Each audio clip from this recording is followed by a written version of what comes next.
Hey, and welcome back. So, today we are going to look at the LR Platformer module.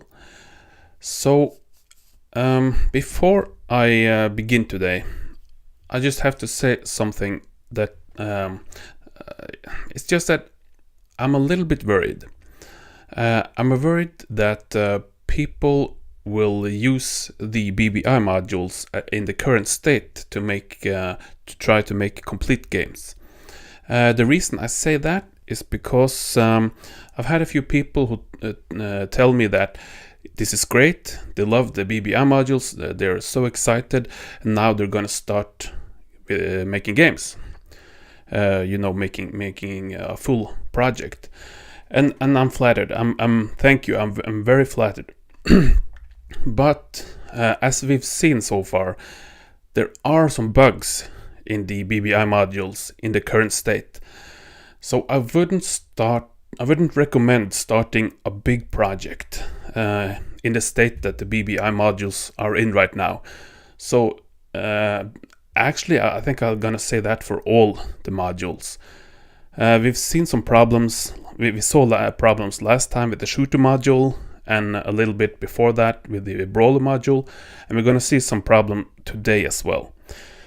So I just wanted to say that so that you know that right now you should probably think about the BBI modules as some kind of beta version, because I still have a lot of work to do to make things stable and try to remove as many bugs as I can.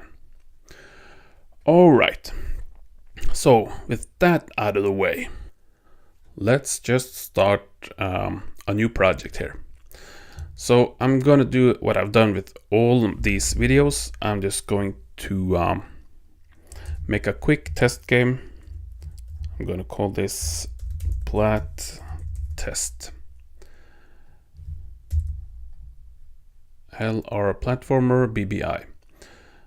So I'm gonna do what I've done for all of these projects. I'm going to just quickly import the assets. So like before, I need to copy over the graphics, tutorial assets, BBI assets, and LR Platformer graphics. Gonna do this really quickly now, since we've done this a few times already. Yeah, so those are the graphics. Now let's import the palettes.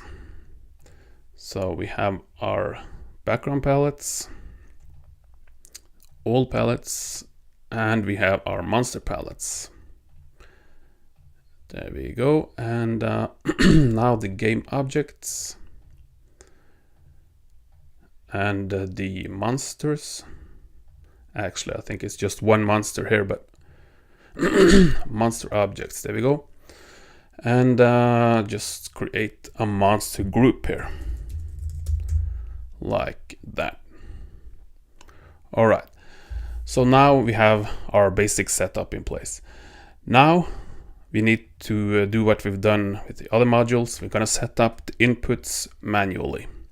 So scripts, input scripts, base45 BBI, game, and this time, so this might be a little confusing. So the module is called LR Platformer, but here in this folder, it's just called Mod Platformer Base, but it's the LR Platformer. So I'm gonna go into that, inputs, and this time it's gonna be pretty simple. We have a platform game here, so we're gonna move left and right and jump. So move left with action, move right with action, stop moving with action, and jump double with action. Now, like I mentioned before, this jump script is capable of double jumping, but it's not enabled by default. Now we could include this variable jump as well, but I'm not gonna do it in this game. So if you want to be able to have a variable height on the jump, so when you let go of the A button you fall down, you could include the variable jump here, like in the default NESmaker setup. But I'm not going to do that right now. So I go to the input editor, main game, hold right, and I'm going to choose move right with action. Release right, stop moving with action. Hold left, move left with action. Release left, stop moving with action. And press A, jump double with action. Okay, so that's the basic setup. Now I'm just gonna quickly make a screen here. So first I go into screen info and I set up the day monsters, monsters 1, and set up the palettes. There we go. So I'm not going to do the day triggered monsters this time because we're not going to be triggering any screens. Okay, and let's just quickly throw a few clouds in here, and let's just create the ground like that. Okay, and I'm just gonna set the ground up as solid. So there we go.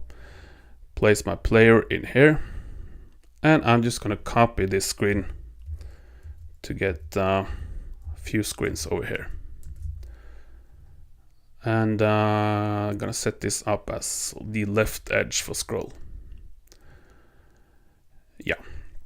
So what right now, I'm just gonna test the game to see if everything is working, if we do have a basic setup.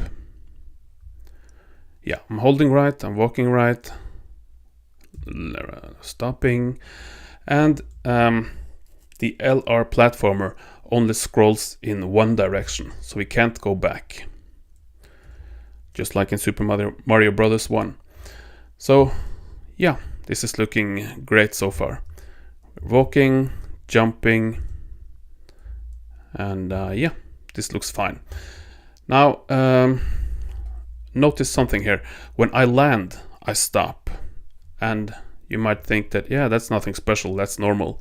Yes, it is, but the way I've set it up here is that on my player object, I think I mentioned this before, but if I go to actions on this guy's idle state, I actually set that up with stop moving, so that no matter what happens, if he lands, if we're jumping with some speed and we're landing, we're gonna stop. If he gets knocked back, if he's in a hurt state, the moment he goes into the idle state, he's going to stop. So I just like to set the idle state up with stop moving. Alright, so this is great. Now we have a pretty basic game. We can walk left and right, and the screen scrolls to the right. Now let's try to make stuff a little more interesting. First of all, let's just place a monster here, a mummy. Now the default left to right platformer is set up so that you can jump on enemies to kill them. That's the case here as well. But let's open up project settings, script settings. So we have these new ways of handling hurt and death. Handle player hurt, handle player death. Handle monster hurt, handle monster death. So if you haven't used this jump on enemy to kill them thing, that code is actually in the handle player hurt script. So handle player hurt, that sounds a little counterintuitive, but let's look at that script. Excuse me. Alright, so here's the player hurt script. So what we're doing here at the start of the script is that we're checking if the player is moving down. We're checking the vertical speed of the player, and if it's 0 or minus, that means that if it's minus, then we're moving up. But if it's 0, we're standing still. If it's none of those two, that means that it's positive, and if the speed is positive, we're moving down. So that's the check here. And if we are moving down, that means that now we can stomp on an enemy. So then we go here to stomp enemy. So what happens here? Well, in the normal NESmaker setup, it just says destroy object here. So in a normal NESmaker setup, if you jump on an enemy, it's just gonna disappear like that. But here we do it a little differently. We run the handle monster hurt script. So if you had a monster with some health, maybe had 5 health, whatever, then you would just hurt him once, and you know, he wouldn't just go away like that. So the handle monster hurt script is this one. So this is the script we're going to run when we're stomping on top of him. Now if he just has 1 health, then if you look down here, we can see that we decrease the object health and we load the object health to see how much is left on that monster object. If it's 0 or minus, then we run the monster death code. So the monster death code is set up to create a monster death object. So, and also in this case we add a little to the score when we kill a monster. But here we get to one of the problems that I was talking about at the beginning. So like I said, I'm still working on this, and I didn't remove the monster block from the LR Platformer module. So the monster block, if you remember from the adventure module, we can kill a monster and the monster block goes away. And it's going to trigger the screen, so it goes away forever. And we still have that code here in the LR Platformer. And that's not ideal, because if you look at the tile types here, we don't have a monster block here in this module. So it doesn't make sense. Also, it can create a problem for us, because when I defeat a monster here, we run this code to check for monster blocks. And if you look here at the top, we can see that the monster block tile is 7. So this is just copied from the adventure module, I think. But in this case, tile number 7, that's not a monster block. That's actually the jump through platform. So potentially you could get a situation where you defeat some monsters and the jump through platforms would go away.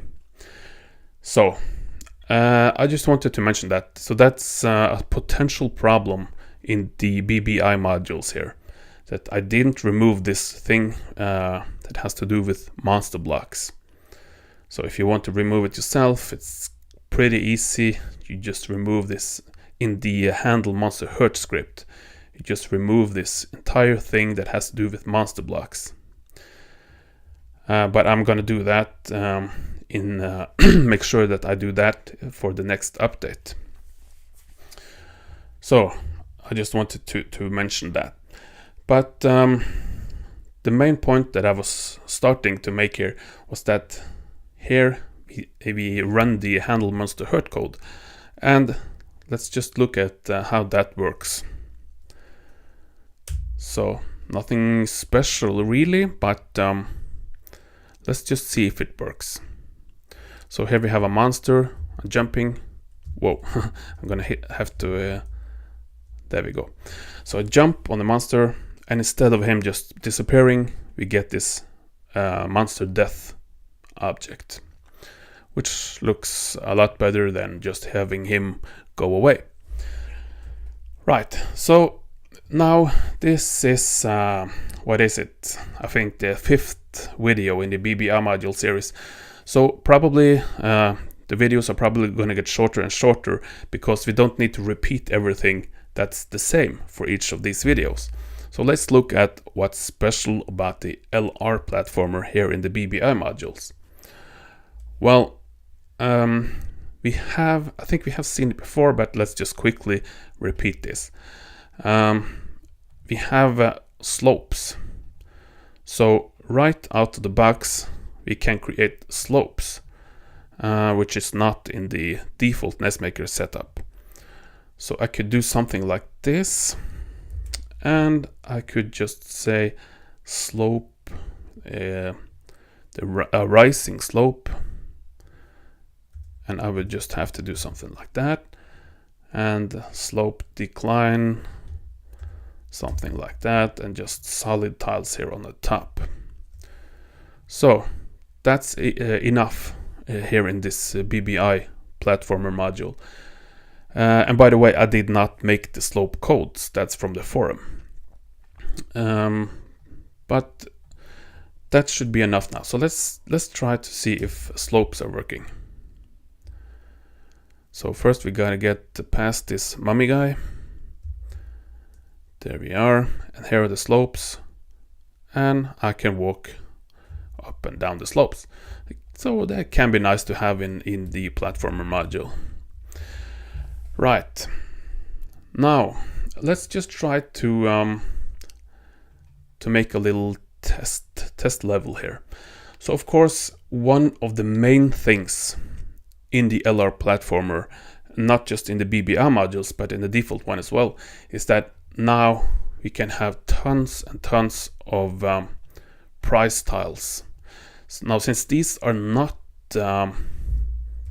objects, no, these are not sprites, we can have a ton of these. I maybe overdid it a little here. I went a little overboard, but it's just to show that if I set these up as price tiles,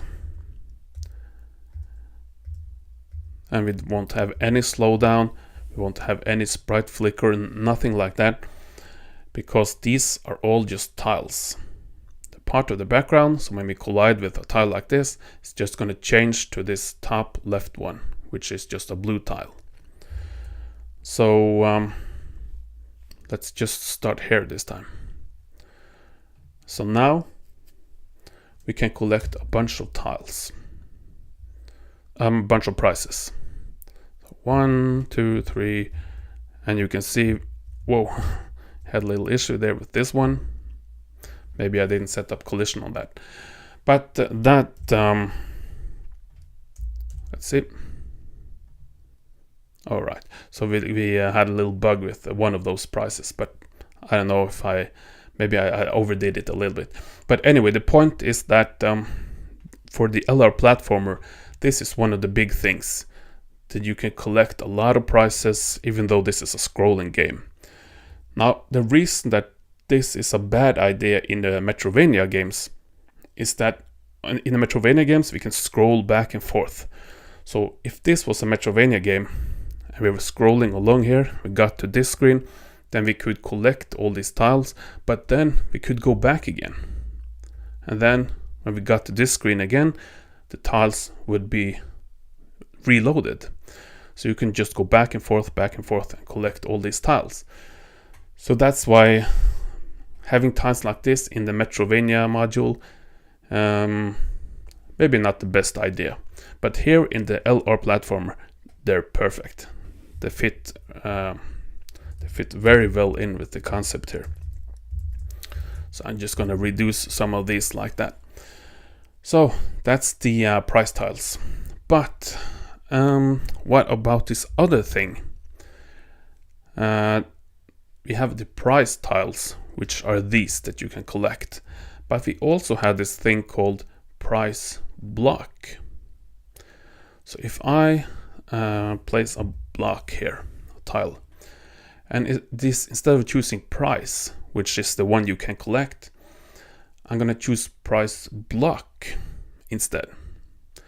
So I choose price block and I set this thing up as a price block. So what's going to happen now? Well, I think I mentioned this before, but this is the question mark block in Super Mario Bros. 1. So normally it's just a solid tile. We can stand on top of it. But if I jump beneath it, we get this little prize. And in this case, it's an object. And I mentioned it in the preview video. I think it looks so much cooler if the price jumps up a little bit when it appears, instead of just suddenly popping up right here on the top. So now this tile has changed into a solid tile, so we can't do it again. But it does work as a solid tile. We can still stand on top of it, but we can't get any more prizes. I wish the graphics would change as well, and I have not done anything to change that. So this is pretty much how the default price block works. Okay, so there's the price block, and these are the price tiles. Now we have looked at the trampoline tile in the arcade platformer module, and that works the same way here. So when we this is a trampoline tile, so when you jump on it you will bounce off, but it's also going to create this trampoline object to get this sort of bouncing animation effect. And like before, if we go to project settings, user constants, we can see that we have this OBJ trampoline here, which says that the game object for this trampoline effect is game object 12, which is this one over here. So we don't need to test that out because we've already seen it, but I just wanted you to show that it's also here in this module. Now another thing here, let's create some jump through platforms. So I'm just gonna make something really simple. Let's just do something like that, I think. Yeah, something like that. I'm gonna set this up as jump through platforms. So now I can walk on top of these. So if I let's just start here this time. So now I'm sure you know about the jump through platforms. We can jump underneath and land on top of them. Nothing special there. Now what is special in the BBI modules is that you can hold down on the D-pad and press jump, and then you go through these platforms. So stand on top of them, hold down and press jump, and we go down through them. And he also changes into the jump animation so that it looks like it's not just falling, but the sprite's not just moving right down, but it looks like he's actually falling. So that's added to the BBI modules, the ability to hold down and jump to go down through these jump through platforms. Yeah, so by the way, let's just go back to this one for a second, the price block. Now, just in case you wanted to do some modification on this price block, the code for this price block, you have to go to project settings, script settings, and if you go all the way down to where it says AI solid reactions. So beneath here we have one called stop on solid. So this is the script we need to modify if you want to do something with how the price should appear or whatever should happen with this price block.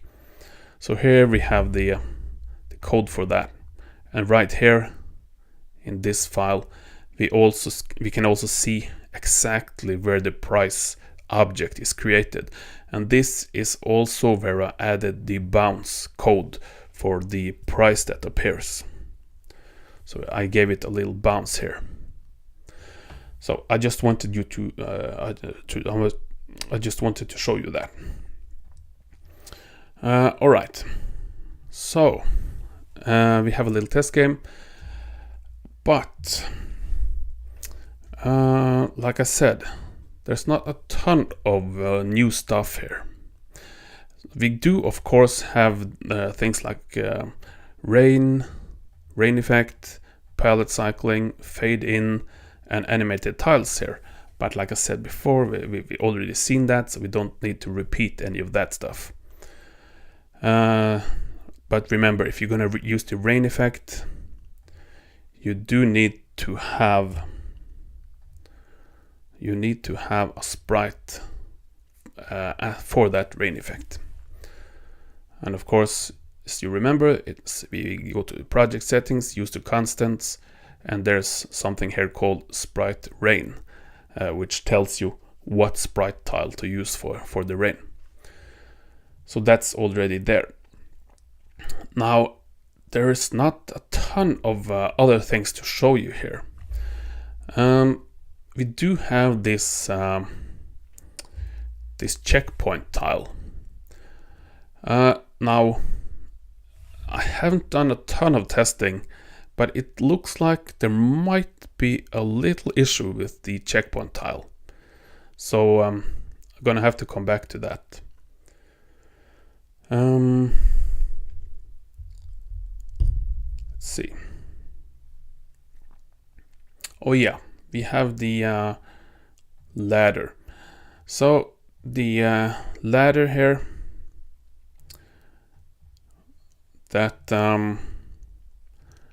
works kind of like the default NESmaker setup does, but I added this thing where we can stop in the middle of the ladder. First of all, I added snapping to the ladder. Now, some of these things we already saw in the arcade platformer video, but let's just repeat this ladder thing. So now I made a couple of ladders here, but I don't have any inputs to handle this.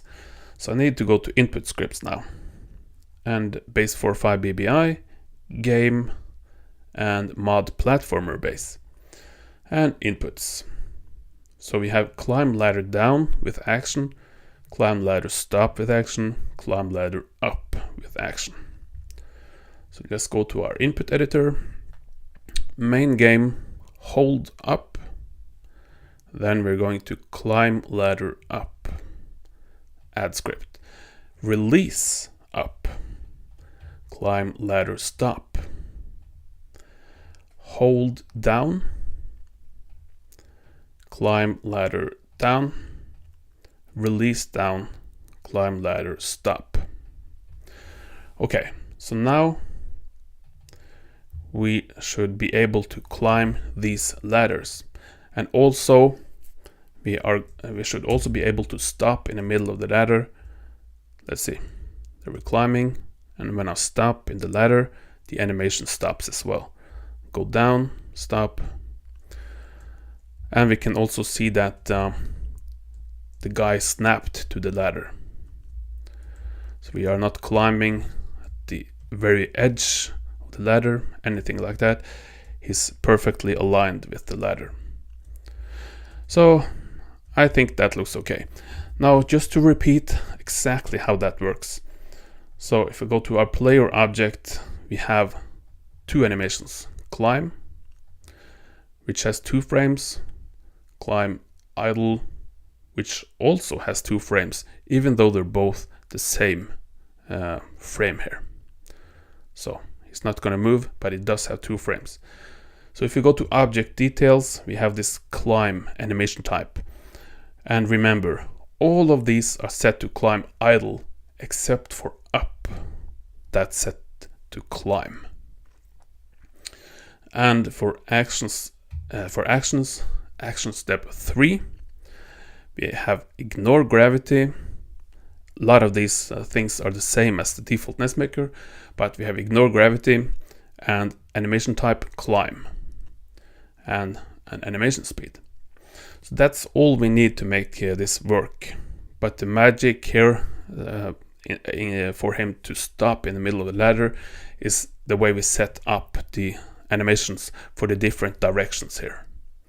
So it's only when the direction is set to up it's going to actually do the climb animation.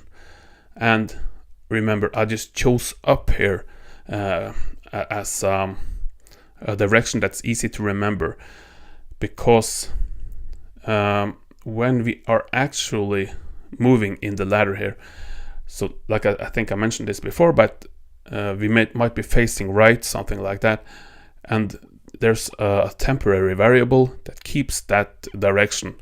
So when we get to the ladder and set the direction to up, we have that face right direction in our variable.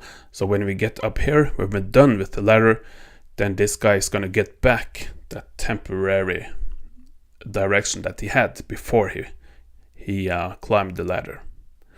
So the result of that is that if he's facing right here, goes up here, then it's going to face right when he gets to the top. If he's facing left here, goes up, then it's going to face left when he gets to the top of the ladder. So just a quick repetition of how that works. All right. Also, let's just quickly look at the pickup script here. So the pickup script, like I said before, this is actually set up to handle the different things that we see here in the UI under game objects: health pickup, charge pickup, key pickup, and currency pickup. So you might of course want to modify that, but at least there's something there now. Yeah. So I don't think there's a lot more to say about the LR Platformer. You see that we do have a lot of tile types, and they do in fact what they say they do. We haven't looked at door warp here. So we have two different warps. We have normal warp, which is just a tile you set up as warp, and when the player collides with that tile, then he warps to a new screen. Nothing special there. But the door warp is a little different. So if you collide with his tile, nothing happens. But if you press up while you're standing in front of that tile, then you warp. So you might want to have something like that if you create a door, or something like that. That's why I call it the door warp. Also, auto text works. So if you wanted to create a cutscene, for example, you could set up a tile here, something like that. And if you set this tile up as auto text, you can make the player spawn here on top of it. And when he falls down on this tile, it's going to write text on the screen. Now you would probably have to hide the player sprite or hide all sprites on those screens, so you wouldn't see the player actually fall down on this tile. But it's really simple to make text screens like that. Just to make some text appear, just have your player fall on top of an auto text tile like this. So lock block, that's basically a tile that just goes away if you have a key. So we haven't set up anything with keys here, but if you have a pickup that's a key object, then you can use a lock tile. I don't know how much that would be used in games like this, but at least the option is there to make some sort of locked door, something like that. Yeah, trampoline, we looked at that. Ladder, slope, price, checkpoint. We also have this breakable tile. So if you include some sort of shooting in this game, we also have the ability to make a breakable tile. Yeah. So, you know what? I don't think we need to say anything more about the LR Platformer, because a lot of this stuff is kind of default, like we're already used to in the normal NESmaker. But as you know, we do have a lot of extra stuff. For example, fade in, raid effect, palette cycling, animated tiles, stuff like that. And also I was very I really wanted the list of tile types here to mean something, and now they do. So they actually do what they say they will do here in the list. All right. Well, I think we'll say that that's it for the LR Platformer. So, but you know that I am working on updates, and hopefully when I come out with the next update, it's gonna be a lot better with a lot fewer bugs. But by all means, play around with this, have fun, and do some experiments. That's just great stuff. Alright, well, that's it for now. So I'll see you in the next video, which will be the maze module. Alright, bye bye.